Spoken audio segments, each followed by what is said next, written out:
8ാം class മാത്സിലെ trapezium ചാപ്റ്ററിലെ ഈ ആക്ടിവിറ്റിയാണ് ഇന്ന് നമ്മൾ നോക്കാൻ പോകുന്നത്. ഇതിന് ആദ്യത്തെ ഫിഗർ വരയ്ക്കാൻ വേണ്ടിയിട്ട് നമുക്കൊരു ഇക്വലാറ്ററൽ ട്രയാങ്കിൾ വരയ്ക്കണം. അതിനുവേണ്ടി ആദ്യം നമുക്ക് ബേസിൽ ലെങ്ത് നമുക്ക് ഇഷ്ടമുള്ള പോലെ ഒരു ലെങ്ത് എടുക്കാം. ഒരു 8 സെൻറ്റിമീറ്ററിലാണ് ഞാൻ ഇവിടെ വരയ്ക്കുന്നത്. അതിൻ്റെ കൂടെ തന്നെ സെൻറ്റർ പോയിന്റ് മാർക്ക് ചെയ്ത് വെക്കാം 4 സെൻറ്റിമീറ്ററിൽ. പിന്നെ 2 സൈഡ്സ് വരയ്ക്കാൻ വേണ്ടി നമ്മൾ സാധാരണ ചെയ്യുന്നത് പോലെ കോമ്പസിൽ 8 സെൻറ്റിമീറ്റർ എടുക്കാം. മുകളിലേക്ക് 2 സൈഡിൽ നിന്നും ഓരോ ആർക്ക് വരച്ചിട്ട് അത് ക്രോസ് ചെയ്യുന്ന പോയിന്റിലേക്ക് നമുക്ക് ജോയിൻ ചെയ്ത് ഇക്വിലാറ്ററൽ ട്രയാങ്കിൾ വരയ്ക്കാം. 3 സൈഡിലും നമ്മൾ ആ സെൻറ്റർ പോയിന്റ് മാർക്ക് ചെയ്ത് വെക്കണം. 4 സെൻറ്റിമീറ്റർ ഇവിടെയും 4 സെൻറ്റിമീറ്റർ ഇവിടെയും മാർക്ക് ചെയ്ത് വെക്കാം.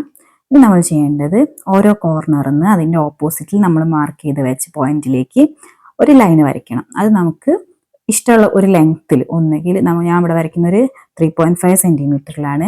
ഇത് കോർണർ മുതലുള്ള ലെങ്ത് ആണ്, അങ്ങനെ തന്നെ വരയ്ക്കാം. അപ്പം അതിന് വേണ്ടിയിട്ട് സ്കെയിൽ 0 കോർണറിൽ വരുന്ന പോലെ പിടിച്ചിട്ട് ആ ഒരു ഈക്വൽ ലെങ്ത്തിൽ എല്ലാ കോർണറിനും ഓരോ ലൈൻസ് വരയ്ക്കാം.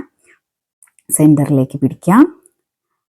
ഈ 3.5 എന്നുള്ളത് ഒരു കറക്റ്റ് അളവല്ല, നമുക്കൊരു 3ലോ 2.5ലോ എപ്പം എങ്ങനെ വേണമെങ്കിൽ വരയ്ക്കാം. അതിനനുസരിച്ച് ഉള്ളിലുള്ള ട്രയാങ്കിളിൻ്റെ സൈസ് മാറുന്നേ ഉള്ളൂ.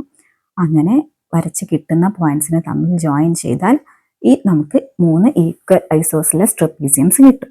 ഓക്കെ അല്ലേ? നമുക്ക് ആവശ്യമില്ലാത്ത ഈ പാർട്സ്, ഈ ആർക്കൊക്കെ വരച്ചത് ഇറേസ് ചെയ്ത് കളയാം കേട്ടോ. ഓക്കെ, രണ്ടാമത്തെ ഫിഗർ വരയ്ക്കാൻ വേണ്ടിയിട്ട് നമുക്ക് ഇതേപോലെ തന്നെ ഒരു ഇക്വലാറ്ററൽ ട്രയാങ്കിൾ ആദ്യം വരയ്ക്കണം. അതിനുവേണ്ടി നമ്മൾ നേരത്തെ വരച്ച അതേ സൈസ് തന്നെയാണ് വരയ്ക്കാൻ പോകുന്നത്. 8 സെൻറ്റിമീറ്റർ മാർക്ക് ചെയ്തു. അതിൽ ലൈൻ വരയ്ക്കാം. നേരത്തെ ചെയ്തതുപോലെ തന്നെ സെൻറ്റർ പോയിന്റ് മാർക്ക് ചെയ്യുക. കോമ്പസിൽ നമ്മൾ നേരത്തെ എടുത്തു വെച്ച അളവ് തന്നെ ഉണ്ട്. അതുകൊണ്ട് 8 സെൻറ്റിമീറ്ററിൽ 2 ആർക്ക് വരച്ചു. അത് ജോയിൻ ചെയ്ത് ഇക്വലാറ്ററൽ ട്രയാങ്കിൾ കംപ്ലീറ്റ് ചെയ്തു. ചെയ്യുന്നതിൻ്റെ കൂടെ തന്നെ ആ സെൻറ്റർ പോയിന്റും കൂടെ മാർക്ക് ചെയ്ത് വെക്കാം. സെൻറ്റർ പോയിന്റ് ഈ ഫിഗറിൽ നമ്മൾ ആ ലൈൻ വരയ്ക്കുന്നത് ലൈറ്റായിട്ട് മതി. നമുക്ക് ലൈൻ ആവശ്യമില്ല. ജസ്റ്റ് നമുക്ക് ഈ ട്രയാങ്കിളിൻ്റെ സെൻറ്റർ കണ്ടുപിടിക്കുകയാണ് വേണ്ടത്. അപ്പോൾ അതിനു വേണ്ടി ഞാൻ വളരെ ലൈറ്റായിട്ട് ഒരു ലൈന് ഏതെങ്കിലും 2 സൈഡിൽ നിന്ന് വരച്ചാൽ മതിയാവും. അത് ക്രോസ് ചെയ്യുന്ന പോയിന്റ് ആയിരിക്കും ഈ ട്രയാങ്കിളിൻ്റെ സെൻറ്റർ പോയിന്റ്. ഈ ഒരു പോയിന്റ് ഈ 3rd സൈഡിൽ നിന്നും കൂടെ നമ്മൾ മാർക്ക് ചെയ്ത് വെച്ചിട്ടുണ്ട്. അത് വരയ്ക്കേണ്ട ആവശ്യമില്ല, കാരണം അത് അതേ പോയിന്റിലൂടെ തന്നെയാണ് പാസ് ചെയ്യുക. ജസ്റ്റ് ഒന്ന് ചെക്ക് ചെയ്ത് നോക്കാൻ വേണമെങ്കിൽ. അങ്ങനെ നമുക്ക് ആ സെൻറ്റർ പോയിന്റ് മാത്രം മതി. ബാക്കി വരച്ച ലൈൻസ് നമുക്ക് ഇറേസ് ചെയ്ത് കളയാം. ഇനി ഈ ഒരു പോയിന്റിലൂടെ നമുക്ക് 3 സൈഡിലും പാരലൽ വരയ്ക്കുകയാണ് വേണ്ടത്. അതിനുവേണ്ടി താഴത്തെ സൈഡിൽ നമ്മൾ ഇതുപോലെ സെറ്റ് സ്ക്വയർ ഇങ്ങനെ ചേർത്ത് വെക്കുക. അതിന് പാരലായിട്ടാണ് ആ ലൈൻ വേണ്ടത്. ചേർത്ത് വെച്ചിട്ട് അതിൻ്റെ പെർപെൻഡിക്കുലർ ആയ ഭാഗത്ത് നമ്മൾ സ്കെയിൽ ചേർത്ത് വെക്കുക. എന്നിട്ട് സെറ്റ് സ്ക്വയറിനെ മെല്ലെ നീക്കിയിട്ട് ഇങ്ങനെ വരയ്ക്കുമ്പോൾ എന്താവും, നമുക്ക് താഴത്തെ ലൈനിന് പാരലായിട്ട് ഈ ഒരു സെൻറ്ററിൽ നിന്ന് ഒരു ഭാഗത്തേക്ക് ഈ ലൈൻ വരയ്ക്കാം. ഇതേ രീതിയിൽ വേണമെങ്കിൽ ബാക്കി 2 സൈഡിൽ നിന്നും ചെയ്യാം. അതിനേക്കാൾ കുറച്ചുകൂടി ഈസി ആയിട്ട് ചെയ്യാൻ വേണ്ടിയിട്ട് നമ്മൾ കോമ്പസ് എടുത്തിട്ട് ഈ ഒരു ലെങ്ത്ത് കോമ്പസിൽ എടുക്കുക. എന്നിട്ട് ഓരോ കോർണറിൽ നിന്നും ആ കോർണർ വന്ന അതേ രീതിയിൽ ഈ കോർണറിൽ നിന്ന് ഇങ്ങോട്ട് ഈ ലെങ്ത്ത് മാർക്ക് ചെയ്യാം. അടുത്ത കോർണറിൽ നിന്നും അങ്ങോട്ട് ആ ലെങ്ത്ത് മാർക്ക് ചെയ്യാം. ഓക്കെ, എന്നിട്ട് ഈ കിട്ടിയ പോയിന്റ്സ് നേരെ സെൻറ്ററിലേക്ക് ജോയിൻ ചെയ്താൽ നമ്മുടെ ഈ ഫിഗർ റെഡിയായി. Easy method. ഓക്കെ, ബാക്കി ആവശ്യമില്ലാത്തതൊക്കെ ഇറേസ് ചെയ്ത് കളയാം. ഇനി 3rd ഫിഗർ വരയ്ക്കാം. അതിനെന്താ നമുക്ക് ആവശ്യമുള്ളത്? ഒരു ഹെക്സഗൺ ആണ് അല്ലേ? ഹെക്സഗൺ വരയ്ക്കാൻ എന്താ നമ്മൾ ചെയ്യേണ്ടത്? ഹെക്സഗണിൻ്റെ സൈഡിലെ ലെങ്ത് എത്രയാണോ വേണ്ടത് അത് റേഡിയസ് ആക്കിയിട്ട് കോമ്പസിൽ എടുത്തിട്ട് ഒരു സർക്കിൾ വരയ്ക്കണം. സർക്കിൾ വരച്ചു. അതേ റേഡിയസ് വെച്ച് ചേഞ്ച് ചെയ്യാതെ സർക്കിളിൻ്റെ ഏതെങ്കിലും ഒരു പോയിന്റിൽ കുത്തി അടുത്ത പോയിന്റിൽ കട്ട് ചെയ്യുക.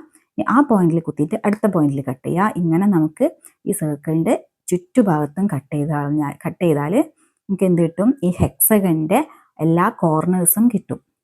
നമ്മളിത് കറക്റ്റായിട്ട് കട്ട് ചെയ്യുന്നെങ്കിൽ ഇങ്ങനെ കട്ട് ചെയ്യുമ്പോൾ 2 ഭാഗത്തുനിന്നും കട്ട് ചെയ്യുന്നത് അവസാനം ഒരേ പോയിന്റിൽ തന്നെ കിട്ടും. അങ്ങനെയാണ് കറക്റ്റായിട്ടാണോ അളവ് കോമ്പസിലെടുത്തതെന്ന് മനസ്സിലാവുക.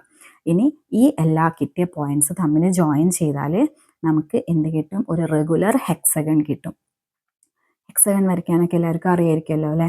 ഈ ഹെക്സഗൺ കിട്ടാൻ വേണ്ടി ഇങ്ങനെ എല്ലാ സൈഡും ജോയിൻ ചെയ്തു. ഇനി എന്താ വേണ്ടതെന്ന് വെച്ചാൽ നമുക്ക് ഇതിൻ്റെ സെൻറ്ററിൽ ഒരു ഹെക്സഗൺ കൂടെ വേണം അല്ലേ?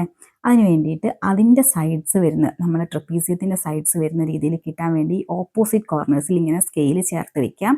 എന്നിട്ട് ആ ട്രപ്പീസിയത്തിൻ്റെ സൈഡ് ലെങ്ത് ആണ് നമ്മളിവിടെ മാർക്ക് ചെയ്യുന്നത്. അത് നമുക്ക് ഇഷ്ടമുള്ള പോലെ ഒരു ലെങ്ത്ത് ഞാൻ ആദ്യം ഒരു 4 സെൻറ്റിമീറ്ററിൽ മാർക്ക് വരച്ചു.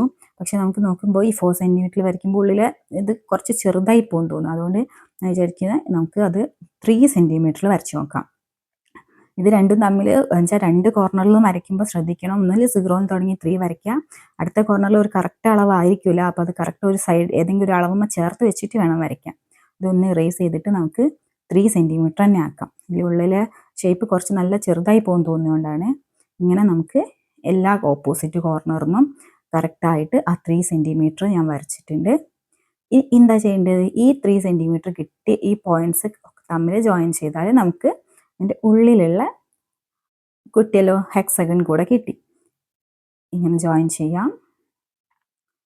എല്ലാ സൈഡ്സും വരച്ച് ജോയിൻ ചെയ്താൽ ഉള്ളിലുള്ള ഹെക്സഗൺ കിട്ടി. ഓക്കെ, ഇനി നമുക്ക് ആവശ്യമില്ലാത്ത നമ്മൾ ആ വരച്ച സർക്കിളൊക്കെ ഇറേസ് ചെയ്ത് കളയാം. പിന്നെ ടെക്സ്റ്റിലുള്ള ചിത്രം പോലെ നമുക്ക് ഇതുപോലെ കളർ ചെയ്ത ഫിഗർ കംപ്ലീറ്റ് ആയി. Okay, thank you for watching. എല്ലാവരും സബ്സ്ക്രൈബ് ചെയ്ത് കൂടെ കൂടണേ.